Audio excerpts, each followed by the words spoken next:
On doit avoir une politique tolérance zéro. L'injustice et l'injustice. Ne pensez pas qu'Allah est insouciant, qui n'est pas au courant, qui ne sait pas ce que les injustes sont en train de faire. Il ne leur donne qu'un petit temps. Le musulman aussi se remet en question et corrige lui aussi ses injustices. Il remet les gens effectivement dans la justice et les remet dans leurs droits. Pour ce qui concerne le sermon de l'imam, nous dirons que c'est énormément la bienvenue parce que c'est un sermon qui est véritablement tacheté d'éveil de conscience et de comportement de ce que doit être le vrai musulman dans la société. Et ce que j'ai retenu du sermon de l'imam, c'est sur l'injustice. Alors, il a fait cas de l'injustice en Palestine ou la guerre qui nous a imposée au Burkina Faso et qu'en tant que musulmans, nous ne devons pas rester indifférents en fait, face à ces injustices-là. L'imam nous a parlé de l'injustice et il a dit de voir chacun à son niveau.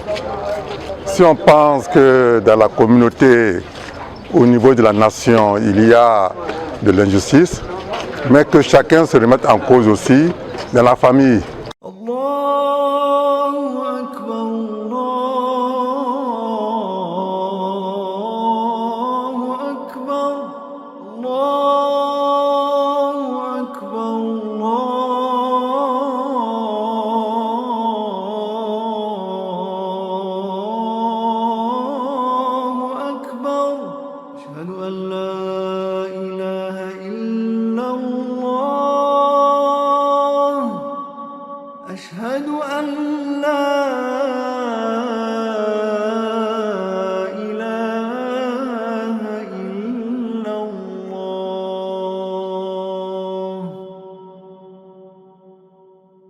إن الحمد لله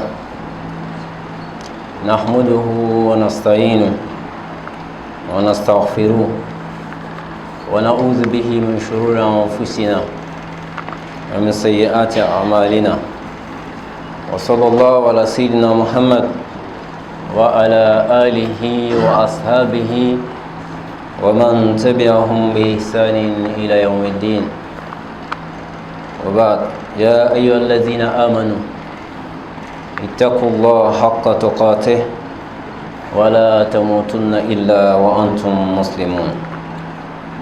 Qu'Allah déverse abondamment ses grâces et miséricordes sur le prophète Mohammed sallallahu alayhi wa sallam, le sceau des messagers, sur sa sainte famille, ses valeureux compagnons et sur tous ceux qui vont les prendre comme exemple jusqu'au jour du jugement dernier.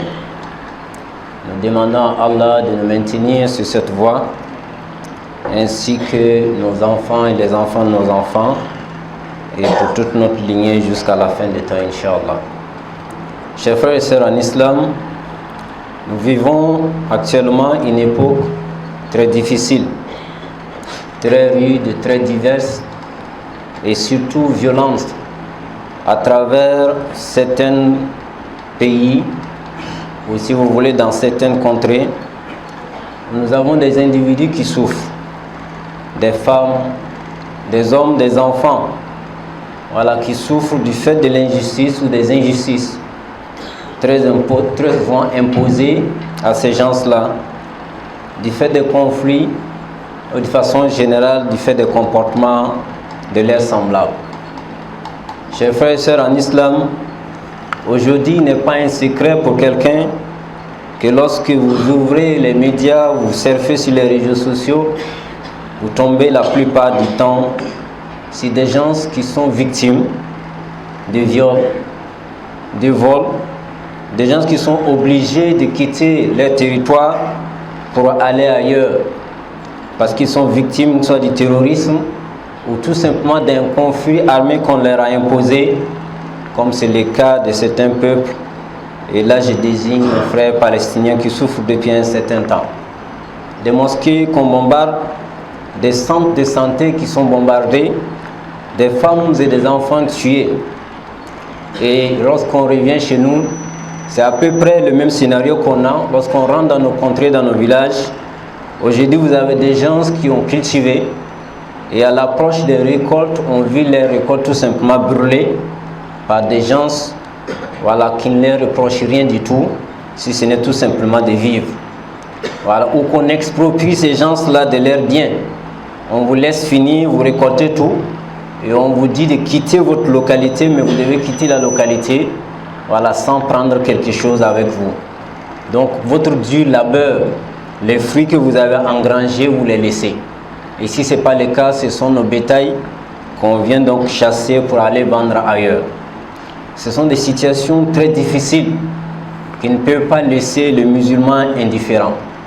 Et que vous soyez victime ou que vous soyez témoin, voilà, vous êtes obligé effectivement de réagir, et l'islam a imposé une attitude aux musulmans face à l'injustice.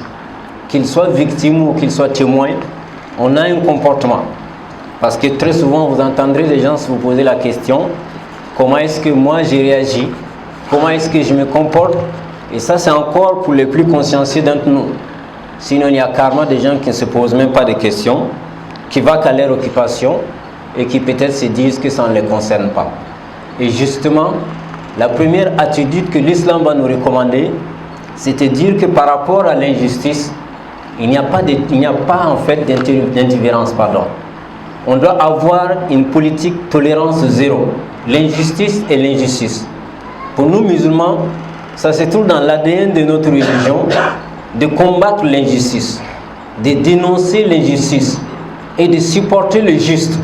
Ça fait partie de notre ADN. Parce que l'islam nous a dit, le Coran nous a révélé en disant: Kuntum khayra ummatin ukhrijat lin-nas. Vous êtes la meilleure communauté jamais surgie d'entre les hommes. Pourquoi? Ta'muruna bil ma'ruf wa tanhauna 'anil munkar. Parce que ce qui vous caractérise justement, c'est que pendant que tout le monde sombre dans le chaos, vous êtes encore là pour servir de rempart contre l'injustice, pour servir de lumière aux gens pour qu'ils quittent les ténèbres de ces injustices-là pour aller à la justice. Ça doit être notre rôle de tout le temps. Et lorsqu'il va nous arriver d'oublier, le Seigneur Allah insiste en disant: Waltakum, vous êtes la meilleure communauté. Mais si en tout temps vous oubliez, que vous ne le faites pas, vous n'interdisez pas le blâmage, vous n'ordonnez pas ce qui est bien, alors que parmi vous, il soit ici un groupe, une communauté, et qui va faire quoi? Yad'una ila al-khayr wa ya'muruna bil ma'ruf, qui va appeler les gens au bien et qui va interdire le blâmage. Et quand je vous dis que l'injustice n'a pas de couleur, ça n'a pas de frontière, il faut qu'on se mette ça à l'esprit. Parce que pour cette question palestinienne, ça fait pratiquement plus d'un demi-siècle qu'on est là-dedans. L'attitude première a consisté pour beaucoup de personnes à se dire: c'est très loin de nous, ça ne nous concerne pas. Mais aujourd'hui, nous vivons les mêmes situations. Il y a une première injustice qu'on n'a pas corrigée et qui a engendré une autre, et jusqu'à ce que tous les autres même qui étaient lointains aujourd'hui en sont victimes. Parce que l'injuste, la première fois quand il a posé l'acte, il n'a pas eu quelqu'un qui l'a dit il ne faut pas faire, quelqu'un qui l'a arrêté, il en a pris goût, c'est devenu une leçon pour lui. Et le Seigneur nous a averti en disant: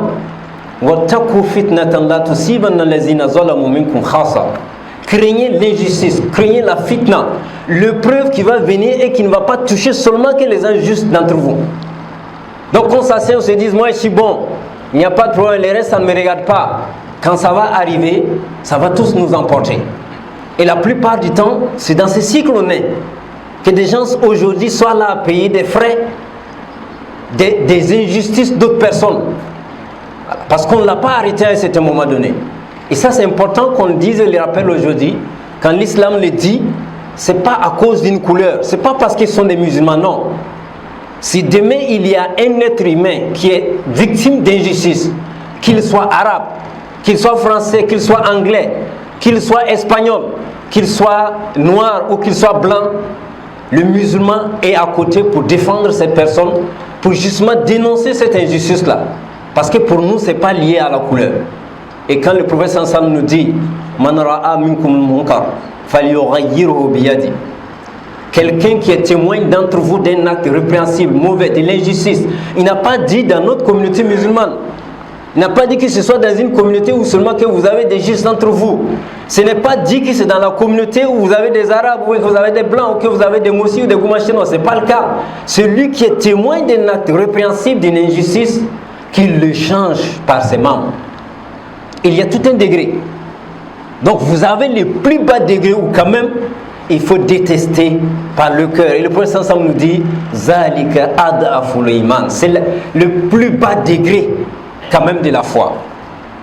Vous pouvez ne pas avoir la force pour réagir, mais vous ne pouvez pas apprécier. Vous ne pouvez pas donner la force aux gens pour qu'ils avancent. Et ça, c'est ce que l'islam nous enseigne. Et le deuxième élément, la deuxième attitude, c'est de garder sa foi. C'est important. Je lisais encore hier un frère palestinien qui nous dit actuellement, eux, ils font 6 prières dans la journée. Ils font les 5 prières quotidiennes et ils font la salat al-janaza. Pour qui sait ce que c'est? C'est la salat mortière qu'on fait pour nos défunts. Donc chaque jour, on en fait peut-être 1 ou 2 ou 3 fois, à tel point que ça devient une autre prière dans la journée. C'est chaud, c'est violent. On perd des êtres humains, on est triste, mais ils prient. Et ils ont le temps de prier pour les frères qu'ils ont perdus.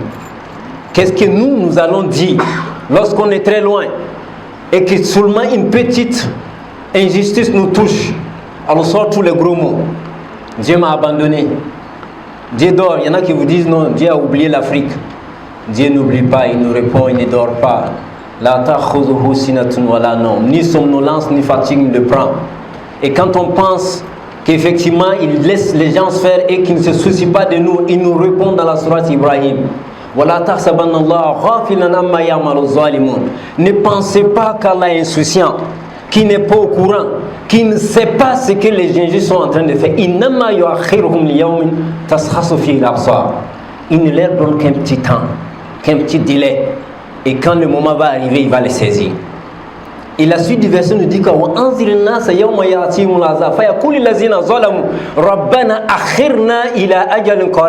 parce que quand le jour va arriver, le Seigneur Allah va les attraper.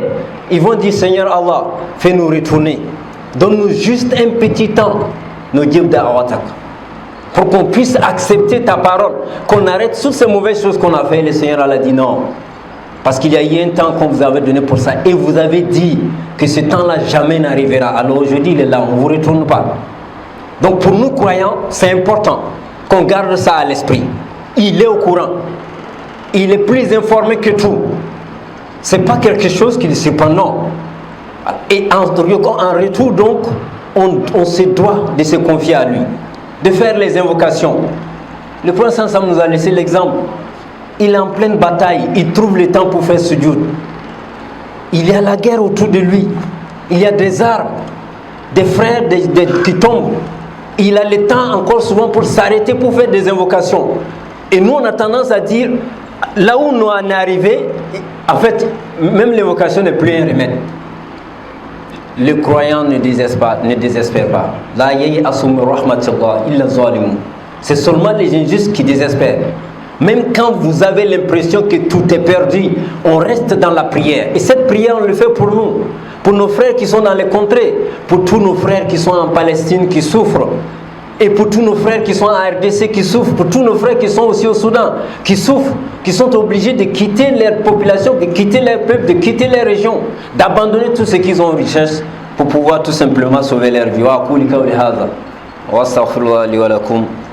ولسائر المسلمين من كل ذنب فاستغفروا إنه هو الغفور الرحيم. الحمد لله وحده والصلاة والسلام على من لا نبي بعد. Chers frères et sœurs en islam, qu'Allah soit miséricordieux envers nous tous, Allah qui nous ramène la paix au pays. Je vais terminer mon propos par cet élément qui est très important. Quand on regarde les injustices qui sont posées à travers le monde, on regarde beaucoup plus les plus flagrantes, les plus désastreuses, voilà, qui ont fait plus de victimes en termes de morts, voilà, qui sont loin ou proches de nous. Et très souvent, on oublie qu'il y a des injustices qui sont juste à côté de nous et dont nous sommes souvent les auteurs. Et c'est par là aussi que ça commence. Quand on parle d'attitude, le musulman aussi se remet en question et corrige lui aussi ses injustices. Il remet les gens effectivement dans la justice et les remet dans leurs droits. Donc que chacun fasse son examen de conscience. À un certain niveau donné, on a été la cause de la non-évolution des gens dans leur profession ou dans leur carrière. Parce que vous êtes assis sur son dossier, il faut faire une évaluation, vous ne faites pas l'évaluation, ça fait 2 ans qu'il est là. Ça fait 3 ans qu'il doit soutenir. Et c'est à cause de vous, tout le monde vous attend. Mais vous avez tout le temps pour faire des missions à l'international, mais vous n'avez aucun temps pour regarder son mémoire. C'est de l'injustice, il faut corriger ça. On se retrouve souvent au bord des voies. Tous les papiers sont normaux, mais on exige quand même 1000 francs à la personne, 2000 francs pour pouvoir traiter son dossier. C'est de l'injustice. Ça commence tout simplement comme ça, des petites choses. Voilà, qu'on finit par mettre dans la normalité. Et aujourd'hui, ces injustissements, non seulement ils vous expolient, ils vous extorquent vos biens, et on est arrivé à un niveau où ce sont ces mêmes biens qu'ils ont extorqués des gens qu'ils utilisent encore pour venir attenter à leur vie. C'est inhumain. Et ça doit commencer tous, individuellement, dans nos familles, dans nos services, dans nos sphères de travail. On vous a remis un travail à faire, vous avez rendu le travail, rendez le bien. Si vous avez encore du matériel par défaut, vous rendez. Parce que si vous regardez, c'est de l'injustice. Et ça commence tous par nous. Et ça, c'est des éléments qu'on peut garder. Et on reste tous dans l'évocation. Et on fait confiance en Allah. Il y a une chose qu'il ne faut pas que nous oublions. Nous voulons la paix, c'est normal. Et on demande à avoir la paix. Et dans cette invocation que nous faisons, nous demandons à Allah, pour avoir cette paix, nous-mêmes nous allons plus loin. Seigneur, nous souhaiterons que tu puisses enlever un tel pour qu'on puisse avoir la paix. Nous n'avons pas fait une bonne invocation. C'est pas comme ça il faut demander. Nous voulons la paix. La paix, c'est Allah qui l'apporte. Et aussi, il faut être patient pour qu'on puisse avoir cette paix. Nous avons demandé, il va nous accorder la paix. Mais comment est-ce qu'il va l'accorder? Il faut qu'on soit patient pour pouvoir avoir cette paix. Vous allez demander la paix aujourd'hui et demain, effectivement, il y a des situations qui nous sont imposées pour que nous-mêmes, on puisse donner ces sacrifices. Mais on refuse et on veut la paix. Donc, il faut faire confiance en Allah quand on lui demande cette paix, de dire effectivement, il va nous donner la paix. Et la situation qu'on a devant nous, même quand ça devient plus difficile, on garde confiance et espoir en Allah. Nous avons fait une invocation, on a espoir qu'il va exaucer. Même si ça devient plus difficile demain, ça fait partie de l'exaucement de l'invocation. On garde confiance. Et ça, c'est important. Quand vous demandez la paix et que demain ça change, vous dites, bon, là j'avais demandé, c'est même plus donc, si je vais avoir mes invocations, on laisse tomber. Et gardez à l'esprit qu'on nous a donné la religion, Allah nous a donné la foi, pour qu'on utilise cette foi pour maîtriser le contexte, pour maîtriser les situations qui arrivent et non l'inverse. Le contexte ne doit pas influencer notre foi. On n'a pas compris. C'est pour ça qu'il y a une prière pour la peur. Vous avez peur, vous courez, mais vous priez. Parce que justement, la prière doit vous aider à surmonter cette situation de peur, à trouver une solution à cette situation. Mais si la peur vous amène à ne plus prier, vous avez perdu toute les solutions. Que Dieu nous assiste, nous maintienne dans la droiture, nous aide à rester patients et à maintenir les évocations. Seigneur Allah, nous te demandons la paix, te demandons d'apaiser nos cœurs et de ramener tous les fils d'Adam qui sont égarés et de les ramener donc à la bonne conscience. Allahumma innaka afuwwun karimun tuhibbul afwa fa'fu anna. ربنا اتنا في الدنيا حسنه وفي الاخره حسنه وقنا عذاب النار سبحان ربك رب العزه عما يصفون وسلام على المرسلين والحمد لله رب العالمين قوموا الى صلاتكم. L'imam nous a parlé de l'injustice et il a dit de voir chacun à son niveau. Si on pense que dans la communauté, au niveau de la nation, il y a de l'injustice, mais que chacun se remette en cause aussi dans la famille. Est-ce que nous sommes justes à l'égard de nos épouses? Est-ce que nous sommes justes à l'égard de nos enfants? À l'égard de nos enfants, nous avons les moyens. Est-ce que nous faisons ressentir cela au niveau de la famille? Par rapport aux voisins, le voisinage, est-ce que nous respectons le droit du voisin? Donc, l'imam a insisté sur cela, qu'on ne regarde pas ailleurs. On dit souvent que la cicatrice qui est sur notre front ne peut pas voir cela. Donc il faut être vigilant, regarder l'injustice qu'on fait soi-même. Ce que j'ai retenu du sermon de l'imam, c'est sur l'injustice. Alors il a fait cas de l'injustice en Palestine ou la guerre qui nous a imposée au Burkina Faso et qu'en tant que musulmans, nous ne devons pas rester indifférents en fait face à ces injustices-là. Ce que j'ai retenu également, que c'est de par notre comportement en tant que musulmans, nous ne devons pas être injustes dans notre manière d'être, que ce soit le cas du travail ou bien le cas de la responsabilité dans les services et autres. Nous devrons être toujours justes et réprimer tout comportement blâmable. C'est un sermon qui est véritablement tacheté d'éveil de conscience et de comportement de ce que doit être le vrai musulman dans la société. Alors, il a été question de l'injustice. L'injustice dans la vie du musulman, c'est de ne pas s'asseoir et puis regarder l'injustice se prospérer sans se lever et la combattre. Et à ce sujet, bien entendu, il faut que, indépendamment de la race, de la religion ou de l'ethnie, il faut véritablement combattre véritablement l'injustice. Et comme on le disait pour compléter pour France Fanon, notre seule justification sur cette terre-là, c'est d'être à la lutte contre tout ce qui pourrait porter préjudice à notre vie au quotidien. Donc l'injustice au niveau administratif, l'injustice tant du point de vue de nos actes au quotidien, l'injustice tant du point de vue de là où nous sommes là, il va falloir la combattre sans croiser les bras et les regarder et ne pas dire également que ça se passe chez les autres parce qu'un jour ça pourrait se produire également chez nous.